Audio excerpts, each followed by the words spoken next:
Welcome to Adults Only Comedy Berlin. Today we have Frank van der Wulp. Yeah, you did it again.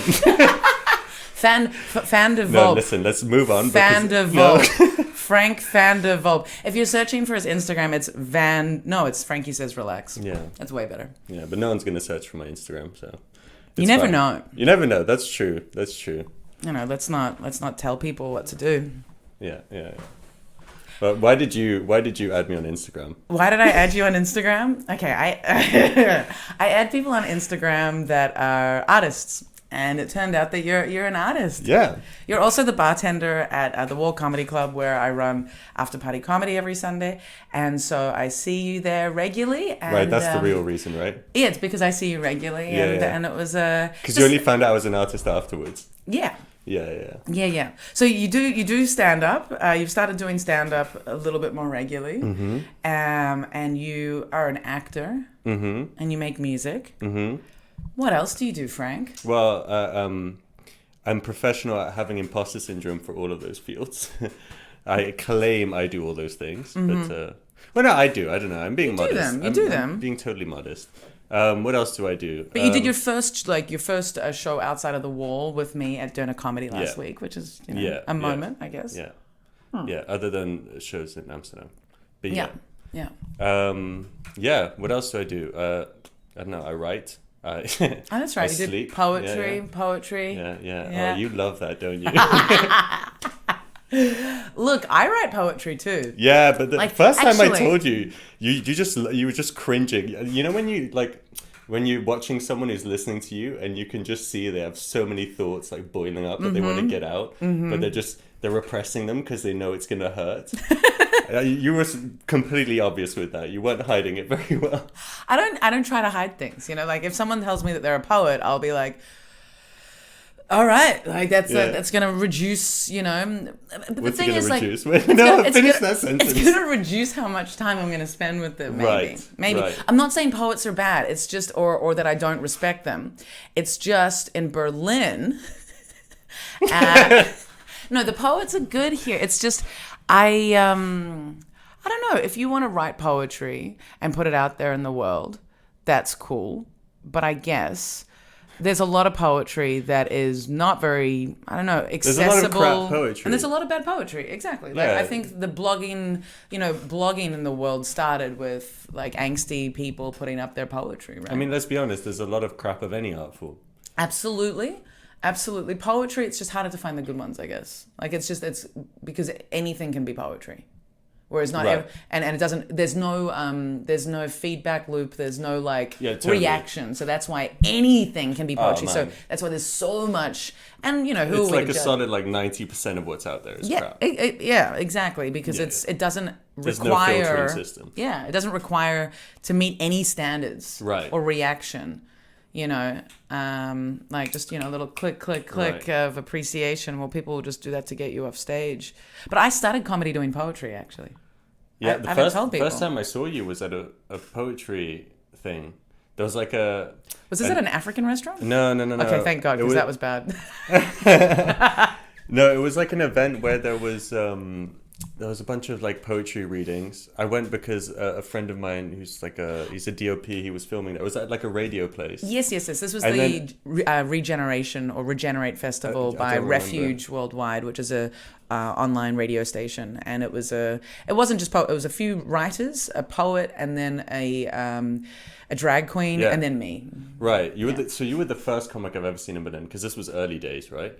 And I that's just so went funny. there. Sophia May, I was also the first comic she saw, and like that's weird. It's just weird. Yeah. Okay. Keep going. Yeah. And then I just remember it was like all these poets, and it was quite like intense or harrowing stuff often, and like the kind of stuff where they throw like a line in there that's funny, but only because of the kind of circumstances and tension that's built up, and in a very poetic, safe space kind of way. Yeah. And then you came on. And you were just so dark and twisted. There was like you were just talking about suicide and everything like that. And then I just looked out in the crowd, and there was so much tension. I was sat all the way at the back in a bar stool, laughing my fucking ass off at you. Thank you. Yeah. And especially because it just felt like I almost felt bad for you. That's the worst. Yeah. Well, no. I thought you were brilliant, but it's just because your energy at the time was so overwhelming for the crowd. Yes, because fuck that. Like I could see you enjoyed it. Yeah. And that made me laugh a lot. Yeah. So I was the last performer, and there were all these these poets and whatever, and so the tension was really like all the performance was quite intense. The it was palpable. Drag queen was amazing. But then I didn't realize they were going to have a break. I didn't realize how many performers there were. And it was like, fuck, man, like, this is late. Everyone is wasted. Like, how am I gonna end this show with a 20-minute set? Like, trying to get all of their attention and bring them in. And, it was, I really enjoyed it, but it was a challenging gig because of those circumstances. And, and I was the only comedian. Yeah, you were the only comedian. Closing the show. Closing a bunch of poetry. Which was and it was often quite harrowing poetry. It was intense topics. I had to tune out because often when doing comedy, when there's a lot of intense poetry beforehand, it can really drain your energy, and it's very important not to let that turn into bitterness or violent aggression. In my case, quite a lot of it was like slam poetry as well, so it's a completely different kind of feeling to comedy. Different response. Kind of response where instead of like whooping, laughing and clapping, people clicking their fingers kind of thing. You know? And I'm vomiting in my mouth. That's right. So that's where you first saw me. And poetry. Maybe we could read out a bit of our poetry each. Like I could read. Oh God, how did we get here? You asked me what else I do and I panicked. I could have said anything. I could have said sleeping. You also said sleeping, but we can't include. Like imagine if you didn't sleep. Like that would make that would be cool. Like what do you do? I don't sleep. Like that's my that's my thing. Process of elimination. We'll figure out what I do, but everything I don't do. Exactly. I don't photosynthesize. That's a shame. Photosynthesis, I wish. Right? I wonder, like, what would we develop on our bodies if we could photosynthesize? Like, what would be the thing? Well, we'd be green, right? Because of chlorophyll. Yeah, true. Okay. All right, science. Okay. Right, yeah. Yeah, I do a bit of science, I guess. You do a bit of science. Have you read Cosmos, maybe? No, actually I haven't. No, I used to have a subscription. It's a great science magazine. You just really wanted them to know that, didn't you? Did I retain anything? No. But when I worked in the corporate world, things that would keep me sane would be to feel like I was educating myself in other fields. Yeah. Yeah, and you don't have that necessity anymore. Not at all. I have no interest in learning anything. No, that's not true. But really, I speak to people, and some people like listen to podcasts all the time, or they listen to music all the time. I consume as little as possible, so that my output, because I feel like that gives space for me to create my own output. Right. So what else are you consuming? What else am I consuming? Like, what do you mean? Do you want to start talking about Drana? Who's Drana, Frank? Yeah, Who's Drana? It's not Dr. Anna. But spelled out, like it looks like Dr. Anna. Yes, if it's written, yeah, absolutely. But Drana is this existing character that comes out usually after midnight. It's Drunk Anna, basically. And Drunk Anna is pretty wild. Drunk Anna loves the moon. Holy shit, Drunk Anna loves the moon. I do. Drana does. Drana really loves the moon. Yeah. Drana says what she thinks. Yeah, absolutely, Drana does. And again, Drana's really bad at hiding when she wants to say something but doesn't know if it's appropriate or not. Yeah. But you just have to just push her over the edge, which is very easy to do. And she'll say it all. When my favorite Drana comment, I think, is when you were putting on some music, and I was like, "Oh yeah." God, you got me so fucking self-conscious. You were putting on music, and what did I say? I said... Basically, you asked for some music. Sorry, Drana asked for some music. And I put some on, and I put what I was listening on to that day, which I don't know if anyone listening has seen The Life Aquatic. Yeah, I know The Life Aquatic. Right, but you didn't know what I put on, apparently. And it's the soundtrack of that, where it's Seu Jorge, this Brazilian composer, artist. I've listened to The Life Aquatic soundtrack. Playing Bowie songs. Yeah. And I put that on, and Drana immediately went, you're going to hit me with some singer-songwriter bullshit? Yeah, just like I didn't know how metal Drana was at that point. Drana had just come from a King Gizzard and the Lizard Wizard concert. Oh, true, yeah. I'm actually wearing the t-shirt today, and what do you know? Yeah. It's such a fucking metal t-shirt. I love it. It's pretty good. Raw! The color scheme. Oh, the colors are so good. And the serpent at the bottom. Oh yeah, this is being filmed, right? Yeah. Well, I'm not putting the films anywhere at the moment, but I will be. But yeah, stay posted, my Patreon guys, so you can see my t-shirt, which you'll probably see on stage soon. Shameless anyway. plug. Shameless. Well, yeah, like this is my this is my platform for plugging. Yeah, you know? absolutely. That's why you do this. That's why I do it. Come on, like just to it's followers, also to increase exposure of people in the comedy scene, and to be vulnerable and sex positivity, spread sex positivity. Oh yeah, we need to talk about sex. That's the thing we do, right? Yeah, we do. We've talked about drunk Anna. We don't need to talk about druggy Anna. I feel like we should also mention. You mention it in a lot of your podcast episodes, I'm sure, but it's just interesting. Anal. Sorry, go on. You stole the words from my mouth. Anal is very interesting. How your character Frank came along as I entered your world as well. Yeah. And how I like to pretend I'm a figment of your imagination. Yeah. So you're going to look back at this video and you'll see me talking to you. Anyone else will just see you talking to yourself. Yeah. It'll be a weird one, won't it? Yeah. Because Frank had been, so my character Frank, which is my twin brother, he was in, like, I had written about him as a character, maybe like in my within my first proper year of comedy. I wanted to do my own, like, Andy Kaufman, Tony Clifton. Okay. Yeah. So Frank is my Tony Clifton. You know Tony Clifton? No, I'm just going with this. Okay. Andy Kaufman, Man on the Moon, Jim Carrey. Played Andy Kaufman, and so I wanted to do an anti-comedy character, and my twin was and so I've talked about this on other podcast episodes, but it's funny that I actually only started doing Frank pretty much the week you started working at the wall. So. And for those who forgot, my name is Frank, which is why this is funny. Yeah. Right. How did you make him anti-comedy? He's anti-comedy. Well, he's still a comedy character because I just can't help being funny, you know. I'm joking. He's anti-comedy because the point is to offend people.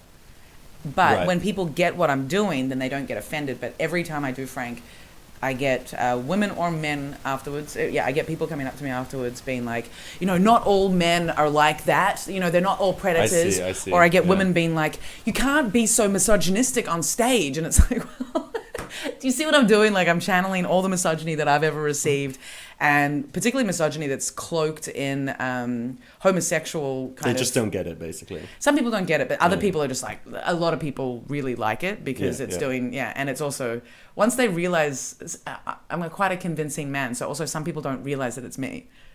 Can you give me a taste of Frank? I'll give you a taste. That feels weird. That felt like I just needed to pull your head down to my I've been building up just for that. Yeah. Oh my God. No, you can't have a taste of Frank. I could maybe show you a clip. You've seen a photo of Frank, no? Yeah. I think so. Yeah.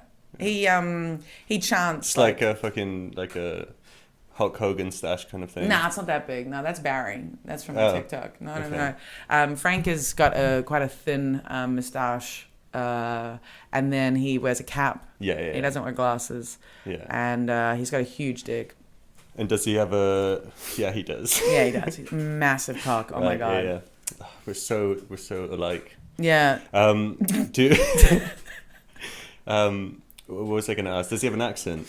Yeah, he's Aussie as fuck. Oh, okay. He's like of course, proper. He's like Bogan. Well, Nice. he's been educated to a point, but like he's So he's not Bogan. he's Bogan. He's Bogan, but he's like, it's more that he's just like that aggressive, aggressive testosterone fueled Aussie. Okay. Like, yeah. So it's a Bogan thing, but it's not like inarticulate, I guess. Yeah. He says fuck a lot, and he likes to get the audience to chant dick. That's his main thing. I need to blow my nose. Look, I'm a professional. Hold on. I'm gonna blow my nose. Wait. Can you hold this? So I need to ramble on. So we literally talked about this earlier. Yeah. Because Anna was like, can I make you a coffee or a tea? And I was like, well, if you do that, it would be my third, and I'd have to go do a poo. And I don't know how that fits in with your like the professionalism on your podcast, where I just have to leave for 5 minutes and you take over. And now she's literally doing that. And on my podcast, What a it's whore! totally fucking normal to do. I sometimes get up or someone rings the doorbell, although not Right. here. Here, I love my apartment because no one can access me unless they've got my phone number. We'll call it the meditation period, where we just leave the listeners with their own thoughts for about 5 minutes. Oh, they never want that. No one wants that. No one wants. Do you meditate? I have done, but I don't do regularly. Okay. At least not right now. Yeah. At the moment, So it's like useless meditation. it's useless. Yeah. No, I still meditate. Like when the weeks that I work, I find it harder to find time because usually, like all of a sudden, I have to be at work at 2 p.m. That's tough. Yeah. It's not, but it is. But no, I really like meditating. I want to get back into it a little bit more. I like just totally agreed with that. Like 2 p.m. is pretty early. 2 p.m. is early. It's like, like I get up, I do, some admin, I'll eat, and then it's like, oh God, like I need a shower and go. Yeah, absolutely. Yeah.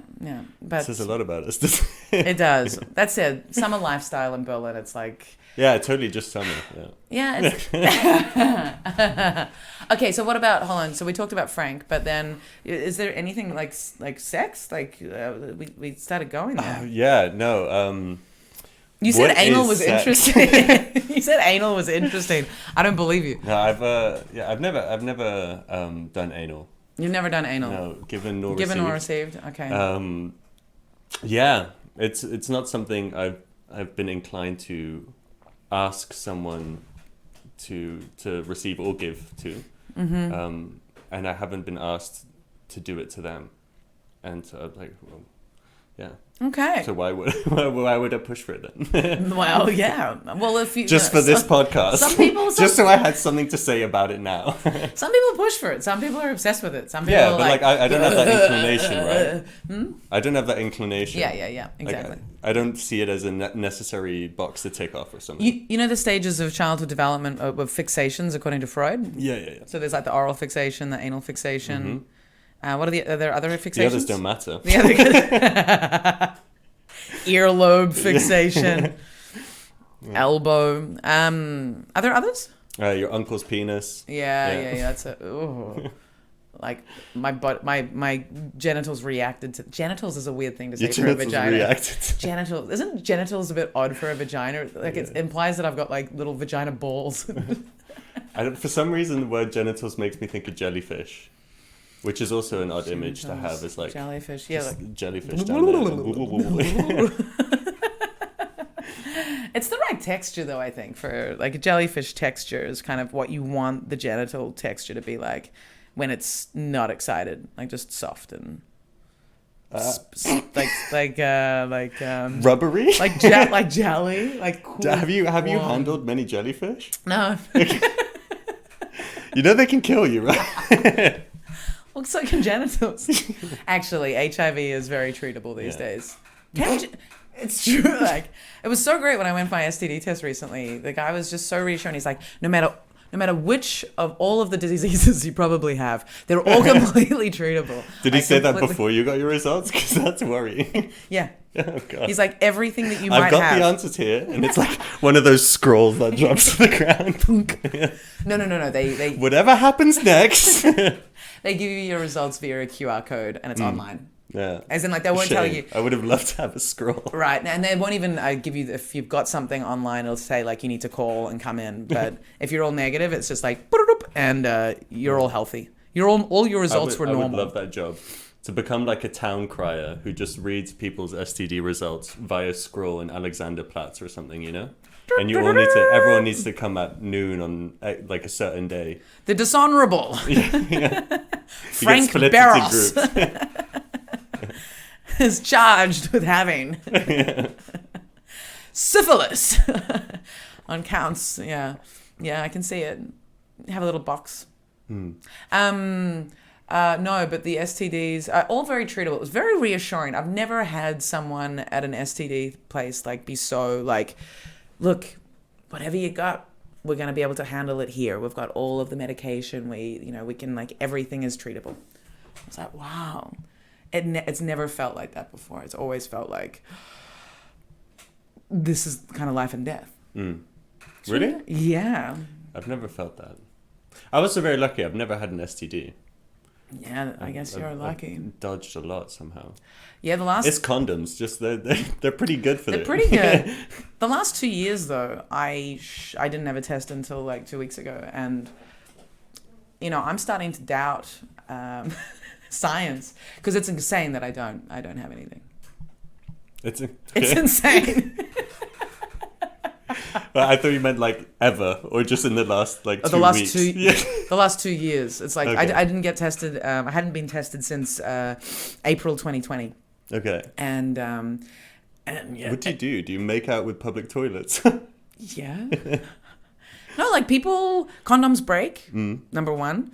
Number two, some people just... You've just fucked everyone under the sun in the last 2 years. That's not what I'm... Look, there's been a few, sure. But it's more the safety of the sex that's been the problem. Questionable. Yeah. There's been lots of like, it broke. Too late now. Whatever. Yeah. Or just the thing is, oral sex is also how you transmit diseases. Yeah. So, you know, very happy. Very happy. Okay, so no anal. All right, no anal. That's good. What about you? I mean, you can't expect to ask me everything and not get anything in return. Yeah, I can talk about anal. It looks like I caught you. You know. No, I've had a lot of anal in my life, but only with like, you know, it's not with everybody that I'll be like, yeah, or. That's generally how you get into it. It's like, yeah, I've got a fun idea for tonight. It's my butt. No, but there are some people that, you know, it naturally goes that way, and then it's gone that way. It's called gravity. It's a specific, like when the, you know, what's it called? Planets align. Yeah. Some people are just more motivated to ask, and then it's like, there's a scale of like, if I respect them, or I just imagined it like a cult, like you're wearing like this huge like cloak, this black hooded cloak, and the planets have aligned, and you see them out the window, and then you turn around and there's just a square cut out where your ass is. It's like, it is time. And it's just like this, like my ass becomes the black the hole moon of the just universe. shines straight up to you. Like a spotlight. All of a sudden, someone's got poppers in my nose, and my sphincter's loosening. So no, I've like, for example, I've experienced double penetration, which is, you know, a fun fact. Yeah. I'm glad I asked. Yeah. What else would you like to know, Frank? I don't know. No, we don't have to do the have you ever, never have I evers. I always struggle with that game because it's like I only think of what I've done, you know? And it's like, I think I struggle to say it. Never have I ever. Never ever have I. No, I said it. I know you struggled first. Anyway. Okay. Yeah, so you can only think of things you've done. Yeah. Okay. Yeah, whenever that game's being played, I'm just like, I'm You're thinking like, of all the... one. Oh, no, I've done it. That's exactly what happens. I'm going through my list of crazy shit that I've done, and it's like, no, I need to say things that I haven't done that other people, would have done. Yeah, it's hard. Or you need to get a bit more creative. Yeah, or I need to not play that game when I'm already quite intoxicated. That's the issue. Oh, so it's Drana. It's Drana. Drana doesn't know how to play it. Drana doesn't play it very well. I see. Yeah, exactly. Pardon me. But you're going to be going traveling for like a long period. Fantastic segue. I know, right? I'm gonna be gone for a month. Yeah. Yeah. Are you doing any artistic things along the way? No, I don't think so. And then you don't even know where you're going to end up. You might be in Amsterdam. You might be in Edinburgh. You might be in Berlin. Yeah. Okay. I reckon I'm more likely to be in Berlin than Edinburgh. Okay, but then it's more likely Amsterdam than Berlin. It's pretty 50-50, I gotta say. Okay. So I have to. No, I'm doing a lot of traveling, seeing a lot of friends. I've just saved up money. I'm gonna see a bunch of friends that I haven't seen in ages. That's lovely. All over the shop, and then I've got an exam for my. Wow, this is really turned. I'm picking We should my have just nose. ended it at like yeah, exactly. We should just end it like no artistic endeavors the next month. Now I've started getting into it and you're just there picking your nose. Like what other questions can I ask him? I'm running out. It's a mess. I didn't know he was gonna be like this. No, that's not what I'm saying. Okay, so no artistic, but you've seen lots of friends. You've seen lots of friends. Okay. Mm-hmm. Ah, God. I'm gonna party and go to like houses with friends and stuff like this. I need to do a bit Just of fun stuff and a yeah. wedding in Egypt, which I haven't booked yet, so I don't know about that actually. But That's exciting. It's just all of July I'll be out and about, and I'm gonna go like scouting for a friend who wants to set up a therapist, like a therapy thing in Tuscany. That sounds so interesting. Yeah, just like an amalgamation of odd connections coming together for fun stuff, basically. Yeah, I feel like that's life at the moment. Lots of random stuff happening. This is the moment we get philosophical. Yeah. So much random stuff happening. I'm definitely going to go to Italy in August. I think I need to book that stuff. Oh, no, well, let me know. I might be there. Yeah. I mean, I'm definitely going to be there until like the 3rd, and then I might be there on the 8th again. Okay. Well, we'll talk about that. We'll talk about that. We'll talk about that. Should we plan our summers on your podcast? Yeah, I usually plan my life out. Talk about the things that I need to do still. Yeah. Do you have a comedy like is there somewhere you want to go with comedy, or is it really just something that you're playing around with in conjunction with all the other things you're playing around with? Well, it's pretty dependent on where I'm going to end up. So where like if I'm to go to Amsterdam, for example, the reason I'm going is for a master's program. So I'd be studying rather intensively. But I'll definitely still want to do comedy there. Mm-hmm. Of course, I'm less familiar with the scene there than I am here. Mm-hmm. But that's easily fixable. Mm-hmm. But also in Amsterdam, I have like my acting school is based there, so I have connections, so I can be doing that a bit more again. Mm-hmm. And my band is also in Amsterdam, so I can start playing with them more regularly and recording more stuff. That sounds good. Yes, but then Amsterdam What's is the also... name of your band? Sterovita 7. You heard it, guys. Sterovita 7. It's an old milk manufacturing company. Okay. Yeah. Classic. Yeah. Our music's like old milk. Yeah. Chunky. Anyway, chunky. And very white. Very white. Yeah. Well, Yellowy. Getting yellowy. Nice. And so I have all this going on, and Amsterdam is becoming increasingly expensive to live in. Like it's Amsterdam's expensive. It's very expensive right now. So it's not going to get cheaper either. To do all those things, plus living with that level of expense, I'll definitely have to lean on some assistance from the government or family for a bit. And I'll probably also have to work, which means I'll just have less time for the creative endeavors. Whereas if I were to stay here and I'd be working 3 or 4 days a week during the day, I'd have all the time in the world for everything else. So then I could be doing comedy 5-6 times a week. For sure. And like cheap rent and cheap rent, yeah. Yeah. Cheap rent. That's the thing, man. That's the thing that changes everything. It's the game changer. It's exactly why I'm here. Oh no, here is the thing is the creative energy in Berlin exists because of the low rent. Yeah. It's exactly it. Like that's literally why I moved here as well. Yeah. I moved for the creative energy and that I could afford it exactly. As well. But yeah, exactly. And also because Berlin there's creative energy in Amsterdam, but it's just it's being ostracized because it's becoming more expensive. Yeah, same with all of the big cities, really. Yeah. If artists can't afford to live there, then you're not going to get art there. But also Germany, Berlin really sponsors artists in terms of visas and also with the like social kind of social support, so with health insurance and stuff. But yeah. Okay, well, interesting. Let's see where Frank ends up. I'm curious. I'm curious. I'm curious, yeah. I mean, I'd ask you, but I'm sure everyone already knows, right? What I'm doing. Listening.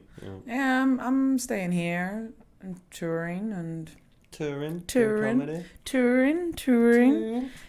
If anyone, I'll put this up. I'll put this up today, actually.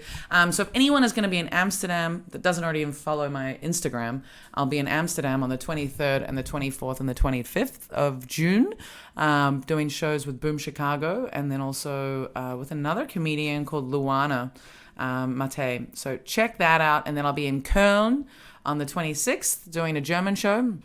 It's a new material night, so just it's gonna be sloppy. And then Monday through to Monday the 27th through to Wednesday the 28th, I'm doing shows in Basel.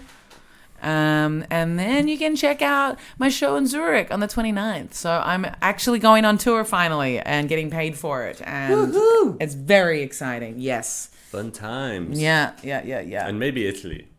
Italy would be in July. In August. Right. Yeah. I'm doing an intensive German course in July. So I'm going to be so good at German by the end of July. Are your shows in Switzerland in German? No. They're English headline spots. So 40 minutes. I don't know 40 minutes in German. Okay. No. But if you go to Italy, it'd be in Italian. Yes. Yeah. Yes. In Italy, in Italian I can do sort of 20 minutes quite.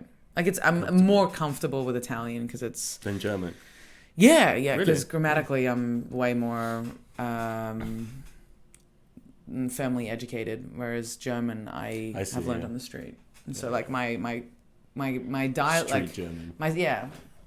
Street Deutsch, baby. But in Italian, like conjugating verbs and making everything agree, like that's just easy. But my vocabulary is low because I don't speak it often. Whereas German, I've got all the vocabulary, all of the understanding, very high level understanding. But how I structure my sentences, there are lots of little mistakes. You've also clearly already got the hand gestures down, which is 80% of Italian. Yeah, well, Yeah. Who doesn't want to use their hands to communicate? I know. I don't understand those people. I wonder if learning Italian is why I use my hands more. But also, like in comedy, you need to be expressive physically. No, absolutely, yeah. Yeah. So, yeah. Basically, we've been sending a lot of messages right now that only the Patreon users can see. So if you want to know what we've really been saying with our hands, check out my Patreon.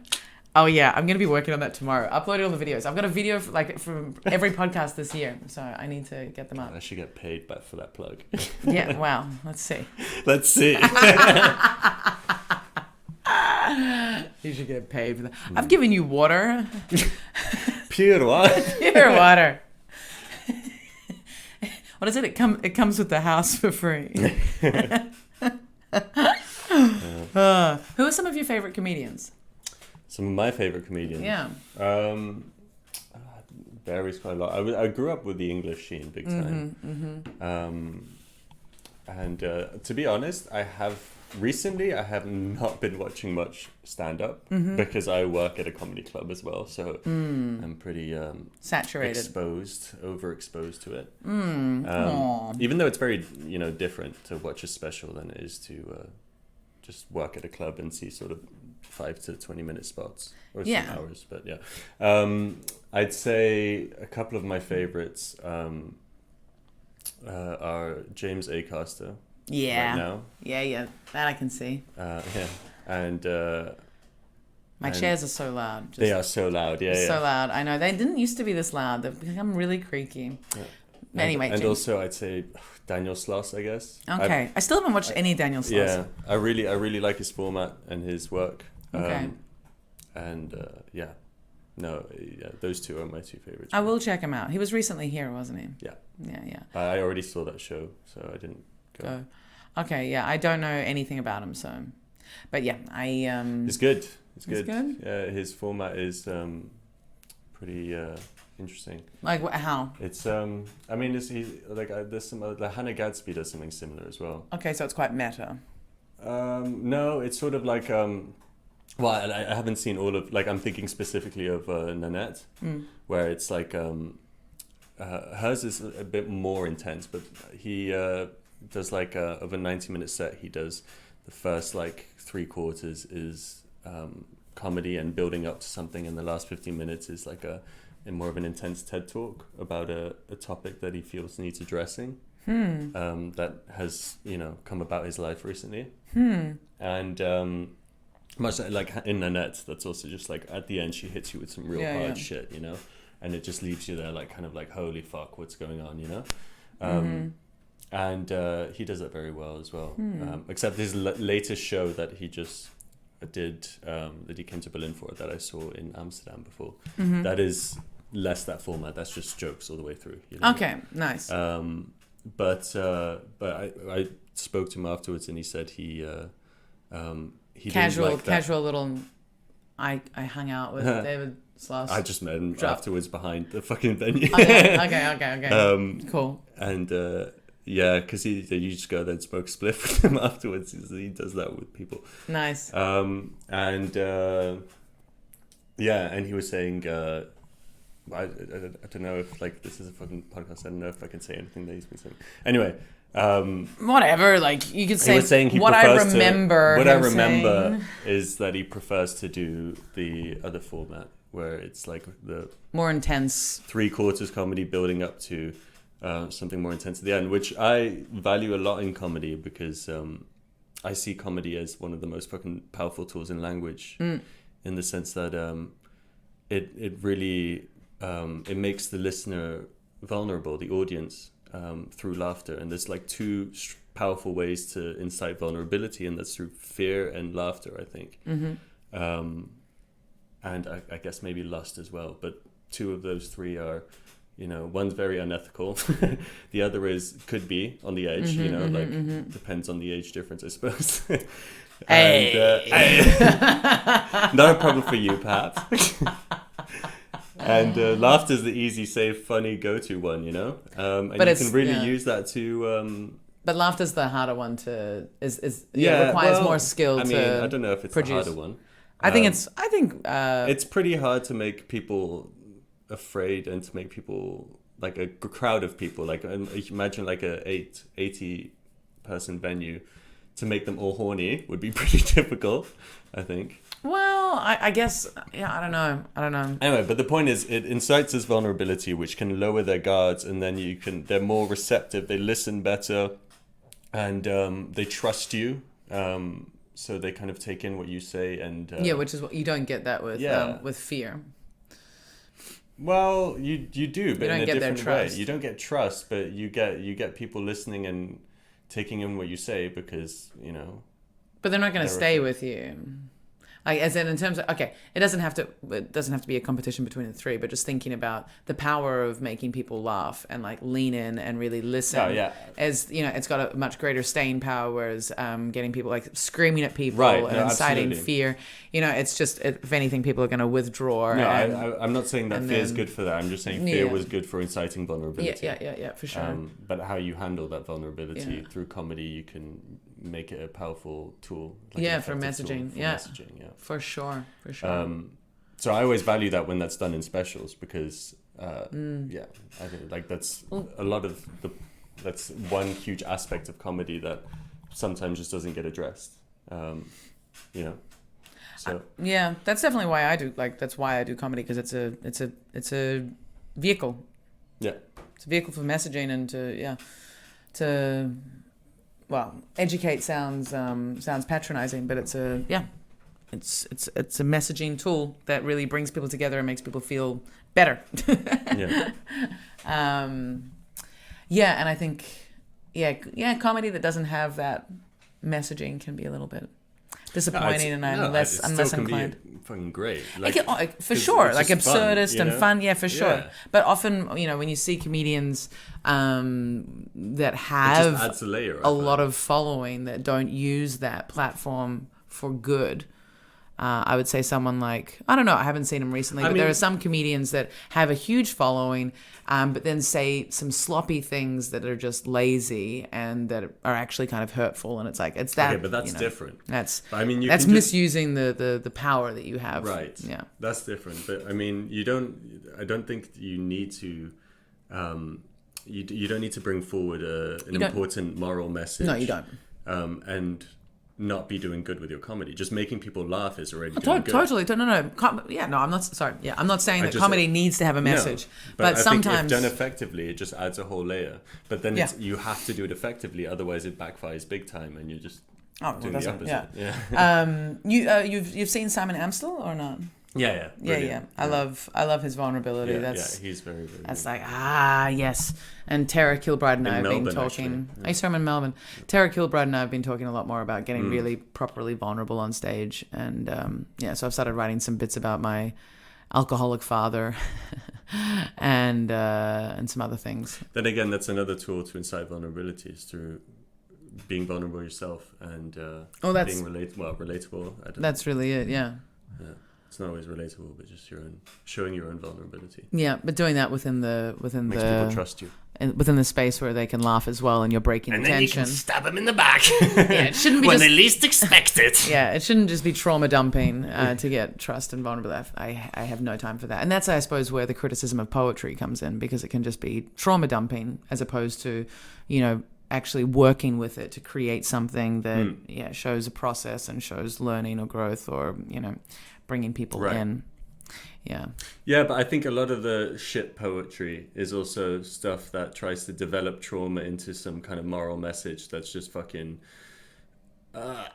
Yeah, it needs to be done well, right? Yeah, but really, that's the ideal. It can also just be a painting like it just ends up in pain. Live, laugh, love kind of thing. Like, what's going on here? Yeah, and that's a painting of pain I find nicer, because then you can kind of extrapolate your own exactly like ideas a song from it. Yeah, exactly. Yeah. And I think that's also the truest form, because like when we're getting back to poetry, everyone's favorite fucking topic. Yeah. It is incredibly cathartic. I started writing purely for catharsis. Me too. Catharsis. Catharsis, yeah. Catharsis. And then, some people, like some friends I showed, and some people really liked what I was writing, and then like just release it. And I don't think I'd try and develop it for an audience. I'm only ever going to write for myself, for my own catharsis. And if what I've written can be understood differently, or help people, like people can enjoy reading it and see something in it that they enjoy, then great. Then I'll happily them. But I'm not gonna write to cater to someone. No. Yeah, I don't. Yeah, that's not cool. But I think having an audience is really important, though, for art to be art and for art to have any kind of power. Obviously. Sure. Yeah, I started writing poetry more like really kind of intense. Yeah, started my poetry really when I was with my ex-husband. And he was, he's this musician, had this band, and he wanted me to write songs, but I was already doing poetry, and that poetry became really important during that relationship because it was such a toxic relationship. So, I got more into the habit of using it as a tool for catharsis. Right. Yeah, and then. But I think that's also just how any art form kind of starts and progresses. Definitely. It's just catharsis. Yeah, and drawing as well. Like I drew before I was writing poetry more. And yeah. Drawing I'm terrible at. But with music, it started for catharsis. But it still is, for me, the most cathartic thing to do. It's so physical. Oh, yeah, absolutely. Especially singing. Yeah, or for me, drumming and singing is just like it's just so tribal and full body and exhausting. Like maintaining, but at the same time, completely recharges you. Oh, completely! Yeah. Like my last jam with my bandmate was, we hadn't had a jam for a while, but had more strategic jams organizing the album. By the way, Death.Porn is live. Check it out on Bandcamp and Spotify and everywhere else. But the last jam was just. Yeah, it was 4 hours, and we have a few new songs that we were just jamming them out. So like playing them for like half an hour, and so good. I thought it was like when I started acting, I thought it was interesting because I didn't see it so much as at the time it didn't offer me as much catharsis. When I first started, I thought of it more as an sort of like an exploration into different facets of personalities and just being, and that was very interesting to me and a lot of fun. But then once I went to acting school and learned certain techniques and did some exercises, it completely flipped. Yeah. Oh, it can be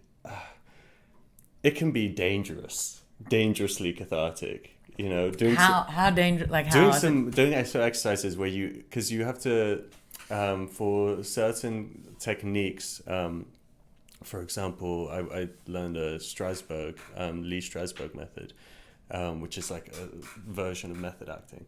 And you need to evoke sort of emotional memories, like sense memory exercises they're called, where you need to evoke there's a whole like meditation exercise you do, which results in evoking these certain sense memories. So like it can be a sense memory, literally like the feeling of water hitting your skin when you're standing in a shower, and just to try and get all those senses awake and alive, even though they're not being stimulated, in order to bring back when you find a memory that evokes an emotion, for it to be more raw and powerful, because you're really feeling, you're already like on the edge, like you're already very stimulated, right? And then if you bring like if you bring a heavy memory or like a trauma or something up, it just, I did that. I kind of misunderstood an exercise one day early on, and I was bringing up a thought / memory that wasn't in the. It was a bit. We were supposed to bring up something traumatic, and he's like imagine your cat died, and I was like thinking family members, which is he was like, no, you shouldn't do that, but I didn't hear that because I was thinking of what I was going to think about or something. Yeah.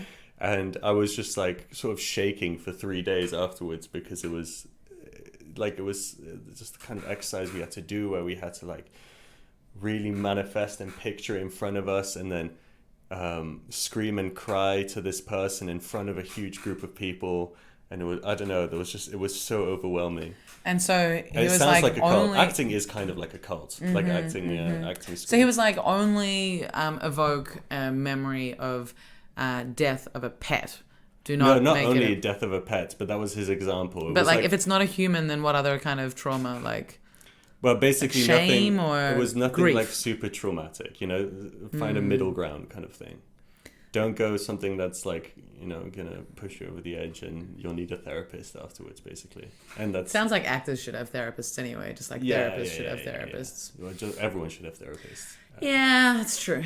It's true. I think there should be a law that everyone under 25 sees a therapist for at least 2 weeks, just to see what they think. Oh, okay. Well, I've already checked that off heaps. Like, like my 20s was all therapy. But yeah, no, I totally agree with you. Everyone should see a therapist for at least, I wouldn't say just 2 weeks. I would say like they should do maybe 3 months. Like once a week for 3 months.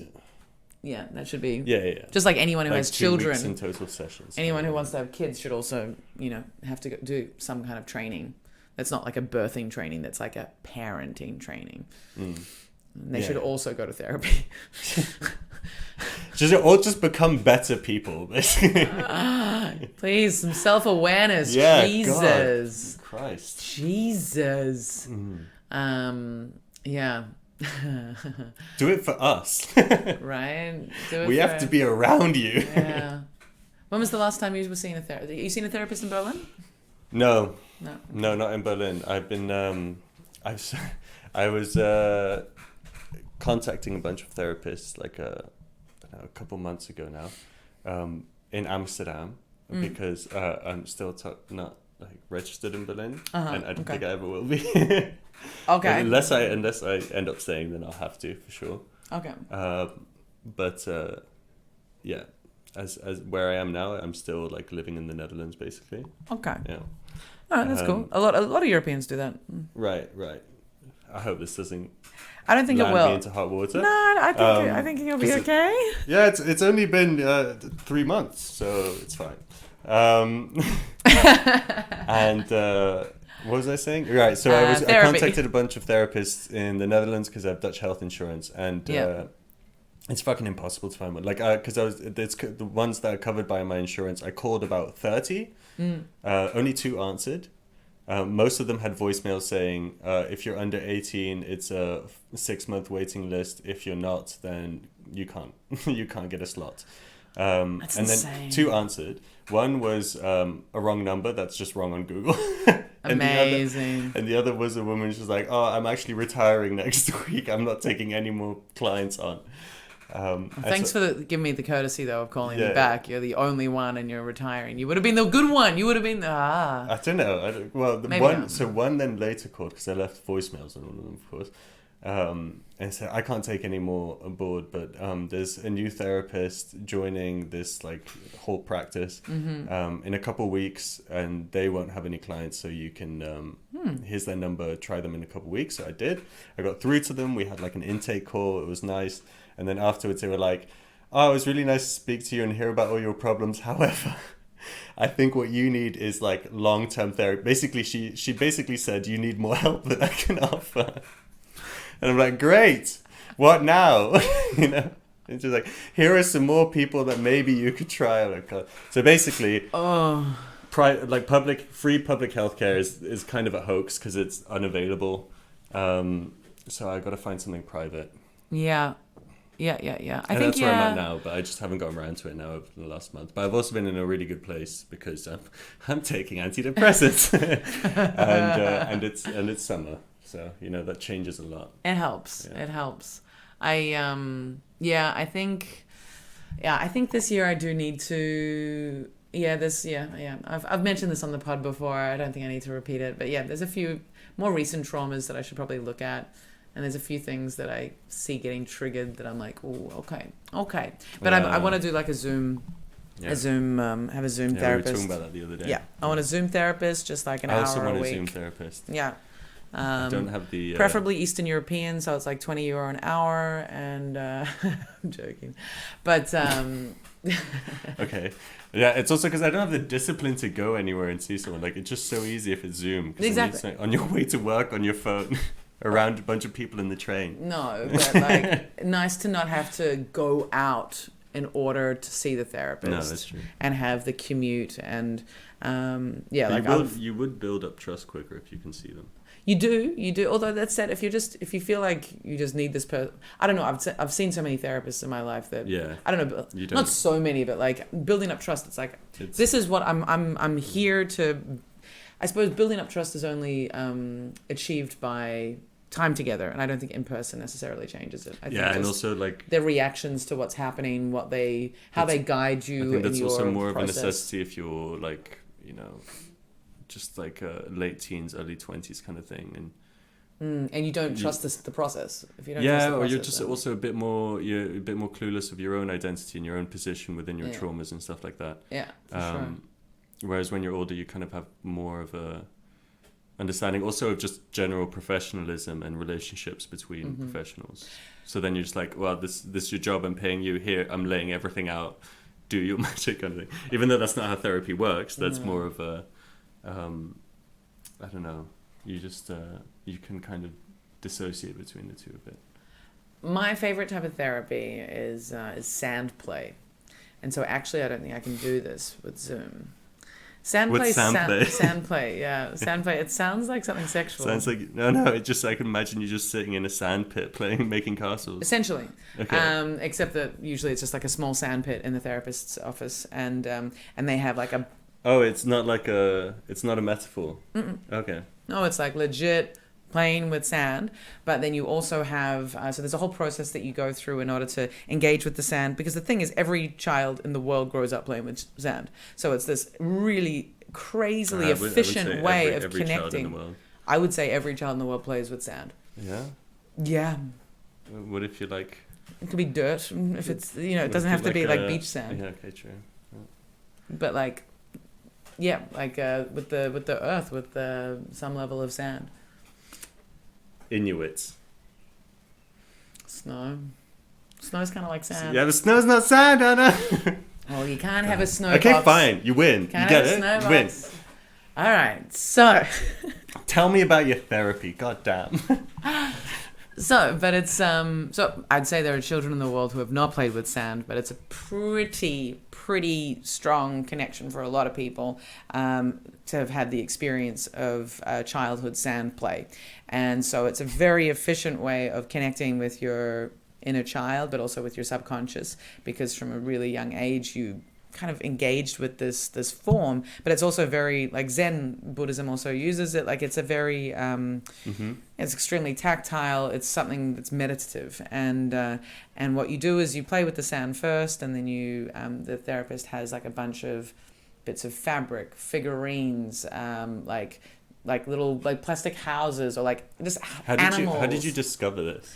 My therapist started using it as a tool, and she asked me if I'd like to try it, and I was like, yeah. This was when I was leaving my ex-husband, and she's like, it's most effective if you book in like 3 sessions. So for your process, you've got a beginning, a middle, and an end. And I was like, yeah, cool. Yeah. Would you say you're generally a fidgety person? Medium. Okay. I don't know what the scale is, but Me neither. I would say I am fidgety, but it depends on the circumstances. So when I'm by myself, I'm not fidgety. But when I'm in company, I can be fidgety. But compared to other people, not so fidgety. But so the process is then there's all these figurines, and you go around and you sort of just like let yourself be guided by what you're attracted to. Right. And so you collect in a little basket figurines. This is why I things. asked. I don't know if you made that connection. It wasn't just out of the blue. It was just I was wondering if being fidgety correlates to like a success rate with sandplay therapy. I don't think it's got anything to do with fidgetiness, because what you're doing is you're engaging with like objects that represent something to you, and then you go back to the sand, and then you place the objects in the sand. However, you just play around with it, and eventually there's no time pressure, there's no set like what you're trying to achieve. You're not communicating anything. It's just you with the sand, with the objects that have spoken to you, and then at the end you've made something, and then you sit there and you look at it and you think about what it means, and then you talk about it with your therapist, and she might ask, or he might ask, some guiding questions, which is classic like Jungian psychotherapy. It's only ever sort of asking questions to give you more insight. And I made so much progress understanding where I was emotionally, and what I was struggling with, and the things that I needed to sit with and look at, and it was really good. And then I was able to leave my ex-husband. Yoo-hoo! All you needed was to play with some sand. And some little figurines. I've got photos of the sand play stuff as well. Was there one little figurine that you're like, it's like my ex-husband, you just buried him? There were little figurines that were. There was like the one that's buried there with the X on it. That's my ex-husband. Yeah. No, like one was like a little tiger cub that was playing. That was one that represented him. But then in the same box, like the same process, there was like a 3-headed dog, barking fire. That was also him. And there was like an old figurines wizard. You've got that. Oh yeah, like proper. Wicked. Yeah. I can show you some photos later. They were really cool. And then like bits of satin, a square of cloth and a little stick. I didn't think like fucking Cerberus fire breathing. Yes. Yeah. Really cool stuff. Evocative stuff, and then like more like indigenous tribal pieces, and then like shells, and then like a German looking hospital house, or then like lots of What's a German looking hospital house? I don't know, like a German looking house. Just very like a cement square kind of thing. No, I'd be more like what makes it German looking? Like the roofing would make it look German looking. So like the peaks of the tiling and how it's structured. Okay. Like a Tuscan house with a balcony, or lots of random shit. Yeah, that's nice though. Yeah. So anyway, now that I say that I would like a Zoom therapist, no, in reality I would like to see a therapist that I can do sand play with, and do that a few times, and really, because there's a few traumas that I really want to look into and break free from. So yeah. All right. Anything adults only that you had in mind that you wanted to talk about? But like, no. Okay. Are we done yet? No. No, I don't know. I thought. I thought it would gravitate to. I thought the point of the podcast was to talk about sex as well at some point, which we kind of did, but not really. We kind of did, but not really. We started talking about therapy mainly, and other stuff. I can't even remember. God, my memory's so bad. Nah, that's fine. What do you want to talk about regarding sex? Like, is there? I mean, I don't really have a catalogue of questions that I brought. No, but like, is there a thing that is on your mind? Otherwise, I can think of something. Sexual. Go on. I'll try to think of something. I don't have anything right now that I need that I'm looking for answers for. I don't know. My mind goes towards sexuality generally. So like in terms of spectrums and stuff. So I don't know. Like I feel more and more that I was, like I call myself queer, but my interest in women becomes so. And I wonder if my interest in women has got some kind of political, is informed somehow politically, and there's some kind of like respect issue in me with my sex. But it's also interesting how like, do you mean like in the sense that you, because I hear from a lot of people, I don't know how to, I'm trying to figure out how to put this, but I know a lot of people who identify as bi, let's say, which is now politically incorrect, let's just say, but yeah. Is it? Well, bi suggests that there are There's only two. Right. Okay. Well, No, no, but it it's true, suggests like, that they're only attracted to two. Yes, it's true. But it's by saying bisexual, it's saying those the only two options are man and woman. Does it? It just means that your sexuality is binary. But binary. But it doesn't suggest that gender is binary. Well, by saying that you're bisexual, there's an implication that you're not needing to identify which of the sexualities you have a bi attraction to. It's just like you assume men and women. It's assuming men and women. True. But anyway, no, but like just fun fact that I keep telling everybody, and I think it's funny. So, but anyway, lots of people that identify as bi. Well, no, I know a few people who identify as queer, and they have, let's say, expressed sexual interest in men. However, as a man, but however they identify as a man and express sexual interest as a man in men, but they would only ever have sex with women. Yeah. And for a lot of people, that could be confusing because then it's like, are you really bisexual then? But you totally are. If you have sexual interest in men, just because you don't have sex with men. But then I guess it's hard to like. I don't know where I'm going with this anymore. I had a point, but now we've been completely sidetracked. I feel like I'm the same in that regard, and that like I will have sex. I've had sex, and I will have sex with women, but I'm never motivated by it. So as much as with men, like almost at all. Like I do it out of being like a good person. Like that's I've got the whole joke about it where it's like I'll have sex with women because I'm not just going to ignore you while I fuck your boyfriend. You know what I mean? Like I'll. I see. Yeah, that's good. That's. But I'm just not like. There's so few women that I'm motivated to touch like that or to. Like, whereas men, it's just like that's. It's just like.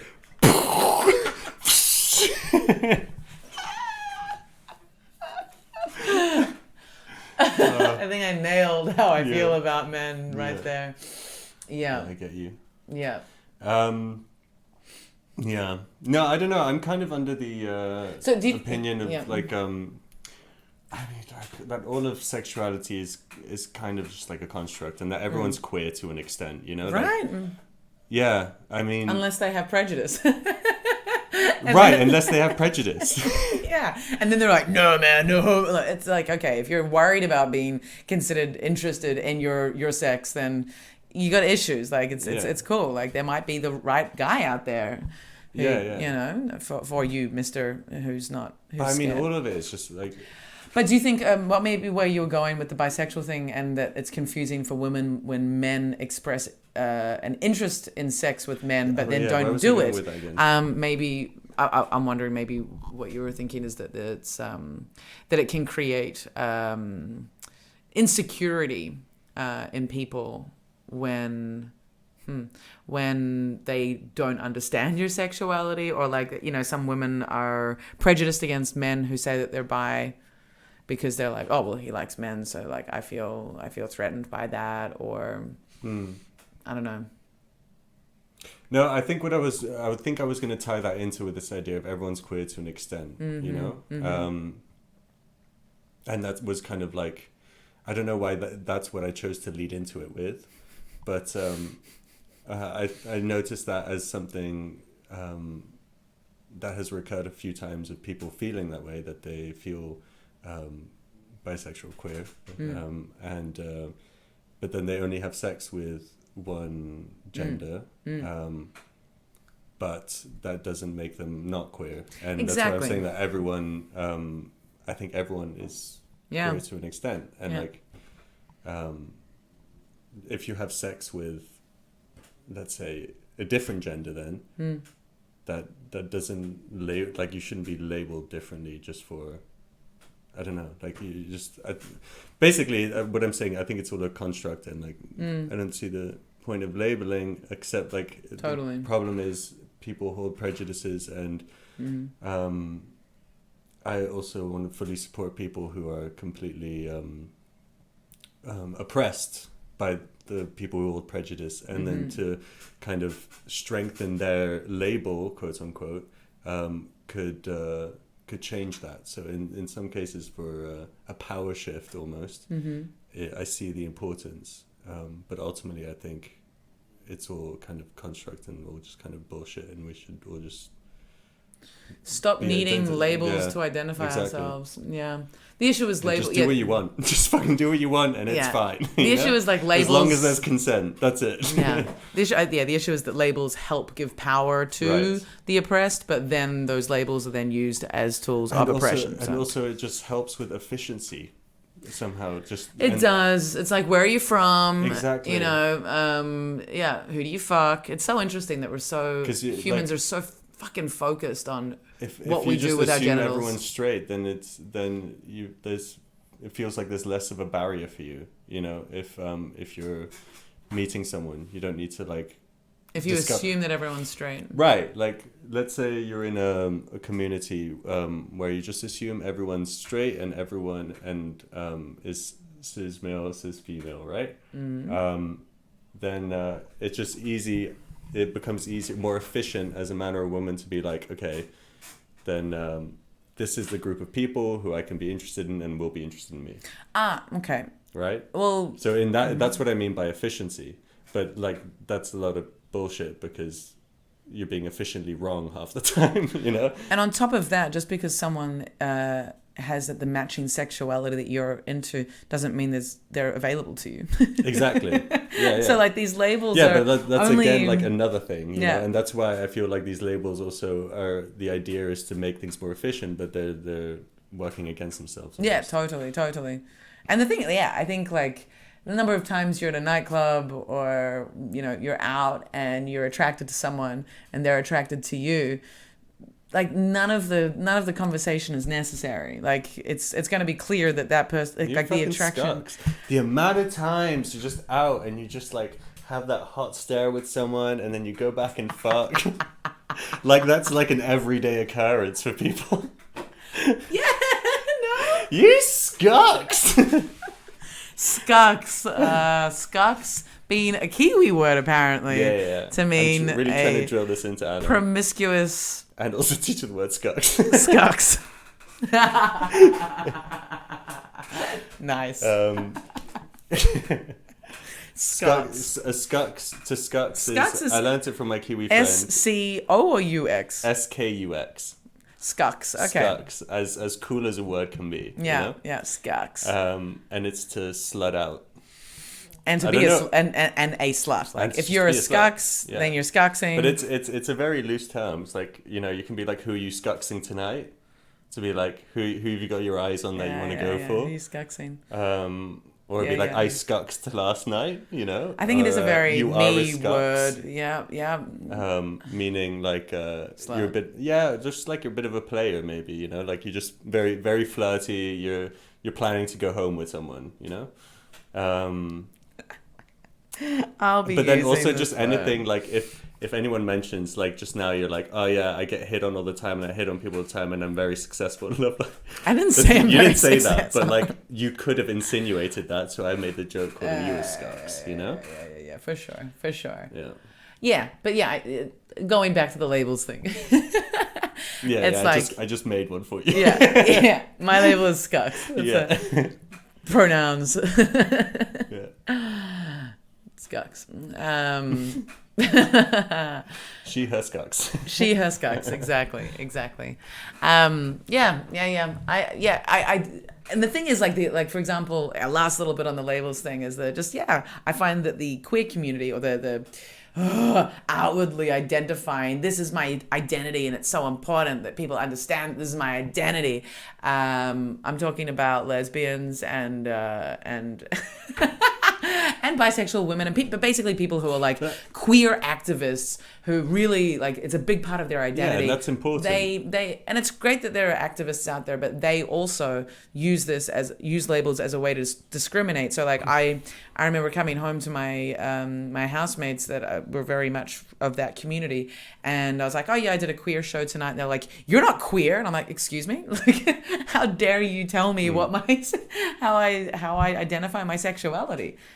They're like, oh, but you have sex with men, and I'm like, I've probably had more sex with women than both of you combined. Like, how are you in this activist position and community? I wouldn't put that on all queer activists. I'm not, but it's very typical of anybody that's in like a political group, or anyone that finds it so important, these labels so important, they don't realize how they then use it against people. Yeah, but I do think there is an importance in those labels to regain or retain some power after a long amount of oppression. However, I agree, and I said that before. That they're using that, they don't realize how much they're part of the same system. But that's with any activist, where there's some people who take it too far and use it incorrectly, right? I think that can go in any way, like not just with gender or sexuality, but like with anything. That's like political groups as well. Like it's insane. Any kind of organized shit like that. Okay, but you're harming the cause at this point. Exactly. And if you're a true activist, then it's all about how you're communicating and the language you use in order to protect people. So instead of labels, like you don't tell someone what they are, you ask a question, like just basic non-aggressive communication is. Anyway, this is some of the trauma that I need a therapist for. Okay. Yeah, I found out because we were biking together past one of her old houses, Anna's old houses, and I asked her, like, don't you miss like living in a big, like a shared flat? And then she was biking in front of me because I was like stuck at a light for a bit. So I was like a good 10 meters behind, and I could just hear her like ranting nonstop. I was out of earshot, but she was just losing her shit for about 10 minutes on the bike. It's like, fuck, I hit a nerve there. Yeah.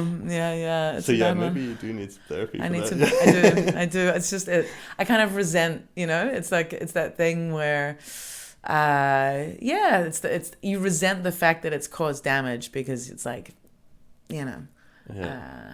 it's taking more of my time, even more of my time. Yeah. Yeah. All right. So again, we started talking about sex and ended up with therapy. It says a lot about us. It says a lot. It's nice. It's a vulnerable space of and it's a big part of it. And it got more political. Usually when than I have sexual. sex, it ends up in therapy. And that's usually what happens to people that have sex with me. Yeah. Full circle. Any last little bits and pieces? We'll wrap it up. Any unaddressed point that you wanted to address, or? Well, I would plug anything, but I'm going to be leaving for a month, which is unideal. We've already mentioned your band name. Yeah, I've got a podcast. You can listen to that if you want. Called The Crust Schmucks. The Crust Schmucks. Yeah. Mm-hmm. That's on Spotify? That's on Spotify. Great. We need to get some mics because we haven't. I left my mics in Amsterdam, so the last episodes. Why am I saying this? Listen to it. Yeah, let's listen. The Crust Man. What is it called? The Crust Schmucks. Schmucks. Yeah. That's our, we consider ourselves to be the Crust Schmucks, which are the worst of the schmucks. It's me and my housemate, and one of my best friends. Niels. And Niels. And we've got a few segments. It's somewhat structured. I don't know. Listen to it. See what you think. Check it out. Yeah, I've already given you my tour dates. Check out AF Barros on Instagram if you haven't already. Do you want to plug your Instagram or you don't really? Fuck yeah. Sure. Frankie says relax. With underscores. With a fuck ton of one underscore between each word, and then at the end a few, because apparently there's a lot of them. So original, Frank. No. Yeah. It's been a pleasure. That has been Adults Only Comedy Berlin. Thanks so much, and see you next time. Goodbye. Ciao.